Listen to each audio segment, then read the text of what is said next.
আদালতে বিরাট ধাক্কা খেল চৌকিদার নরেন্দ্র মোদী। আদালত আজ যেই রায় ঘোষণা করেছে তাতেই নরেন্দ্র মোদীর পুরোপুরি 12টা বেজে গেছে। চৌকিদার নরেন্দ্র মোদী এতদিন যেটার ভয় করছিল ঠিক সেটাই রায় ঘোষণা করেছে আদালত। বিজেপির দালাল মাধুরী পুরীবিজের বিরুদ্ধে আদালত যে কড়া পদক্ষেপ নিয়েছে তাতেই নরেন্দ্র মোদীর বিরাট বড় সর্বনাশ হয়ে গেছে।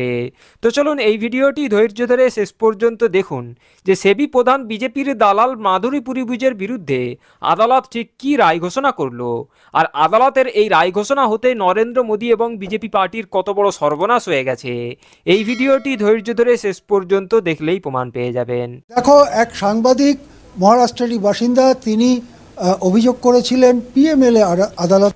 পিএমএলএ আদালত সাধারণত আর্থিক দুর্নীতির ব্যাপারগুলো তারা বিচার করে। এটার পুরো নাম হচ্ছে prevention of money laundering act. এই আইনের অধীনে এই আদালতগুলো কাজ করে। এদের কাজই হচ্ছে দুর্নীতি রোখা বা দুর্নীতির অভিযোগ এলে সেটার ব্যাপারে বিচার করা।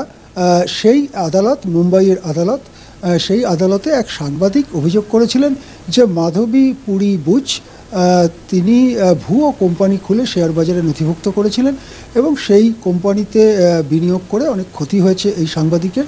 এই অভিযোগের ভিত্তিতে শুনানি হয়।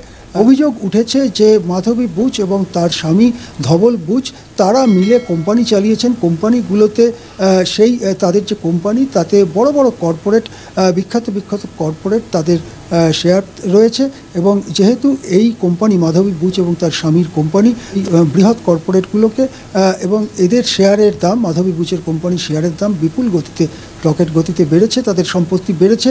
অনেক সেবির চেয়ারপারসন থাকার কারণে সেবির ভেতরকার গোপন খবর, যেটা সাধারণ জনতার জানার কথা না বা কোনো কর্পোরেটের জানার কথা না, সেই খবর সরবরাহ করেছেন। এই ধরনের অভিযোগ এবং সেখানেই যে বিচারক তিনি নির্দেশ দেন মুম্বাইয়ের অ্যান্টি করাপশন ব্যুরোকে মাধবী বুচ এবং আরও বেশ কয়েকজন সেবি কর্তা, শেয়ার বাজারের অন্যতম প্রধান কর্তা, তাদের বিরুদ্ধে এফআইআর দায়ের করতে।